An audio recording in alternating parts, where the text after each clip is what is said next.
ও ভাই আমরা হলো বগুড়ার মানুষ। আমাদের এলাকা তাহলে আলুঘাটি এবং সাথে পাবেন হচ্ছে বগুড়ার দই। এখন ঘটনা হচ্ছে যে বাটিটা ডিলি আসবেন তাহলে কলার পাতা ছাড়া, তাছাড়া কিন্তু খাওয়া উপায় নাই। আমরা বগুড়ার মানুষ, আমাদের এখানে কলার পাতা পর্যাপ্ত পরিমাণ আছে। মস্তানে হয় কলার আবাদ আর হচ্ছে বগুড়ার দই, সাথে ঘি। Oh tasty, wow wow, very nice, nice food.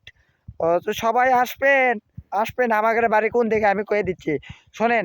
ঢাকার থেকে ডাইরেক্ট একটা সোজা রাস্তা আছে সিরাজগঞ্জ। সিরাজগঞ্জ রোড থেকে আবার এই মুখে আসবেন, বুঝছেন, উত্তর মুখে। উত্তর মুখে আসে ডাইরেক্ট, ডাইরেক্ট এসে দেখবেন বগুড়া এলাকা। ওখানে বগুড়া আসবেন, বগুড়া আসে মনে করেন যে ওটি নামবেন, নামে রিক্সা চড়বেন, রিক্সা চড়ে ডাইরেক্ট সাত মাথাতে আসবেন। আসে মনে করেন যে ওটি মনে করেন যে চাটা খাবেন, সমস্যা নাই, বিল টিল আপনি দেবেন, আমিও খাবো। এবং তারপরে যদি আপনার মন চাইতে রংপুর দিকে চলে যাবেন, টিকিট কিন্তু খুবই কম, বুঝছেন।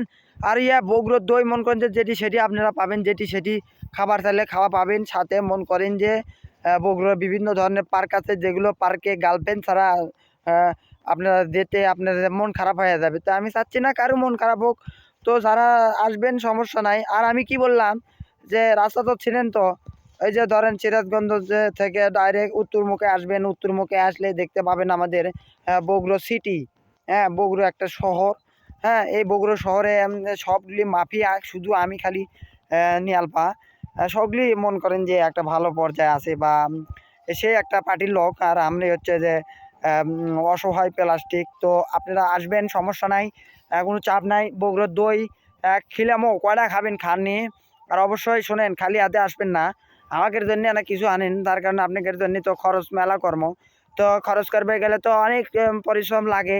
তো সেলে টাকা কোথা থেকে আসবি ভাই? তো জিজ্ঞে করে আমাদের আবার গ্রাই আলু বেচার টাকা আছে, তো ওই টাকা দিয়ে হয়তো আবার দাওয়াত টাওয়াত খিলামো। আসলে আমরা দাওয়াত টাওয়াত পাই না, আপনারা যদি আসেন ওইটাই আমাদের সর্বোচ্চ জীবনের বড় পাওয়া। তার কারণ মানুষ বিয়ে করিনি, তাই মন করেন যে 10-15 টাকাতে মন করেন যে অনুষ্ঠান আয়োজন থাকে, হইলে দাওয়াত পাই, ওইটাই মেলা ভাই। থাকে থাকে আবার মজলিস আছে। আলু ঘাটির কথা তো কোনো না ভাই, খালি গিরাই আলু খালি সেলমো, ঘাটিয়ে দেবো, আর আপনারা খাবেন খালি। আলু ঘাটির সাথে আবার ডিম পাবেন, সমস্যা নাই। যেহেতু এখন যাদের ধরেন না, যাদের আমাশয় আছে, তারা মন করেন যে ইচ্ছে করলে মোষের গোস্ত দিয়ে খেতে পারবেন, আমাশয় দূর হয়ে যাবি। আর যারা মন করেন যে গরুর মাংস, খাসির মাংস, মুরগির মাংস খাবেন, বগুড়া চলে আসবেন ভাই। এনা কবেন, সমস্যা নাই, খালি কবেন যে মামা বগুড়া দামো, বগুড়া গেলে সবই পাওয়া যাবি। তো আসেন একদিন আমার বগুড়াত, এসে দই খেয়ে যান। সবাই সবাই ভালো না, এরকম না, ভালো থাকেন। আর আপনারা যারা বিয়ে করেননি, অবশ্যই বিয়ে করবেন ভাই। বিয়ে করলে বউ নিয়ে দই খাওয়ার মানে টেস্টই আলাদা। বউ কবি নাইস, ভেরি নাইস। ওকে, তো everyone, good night, good night.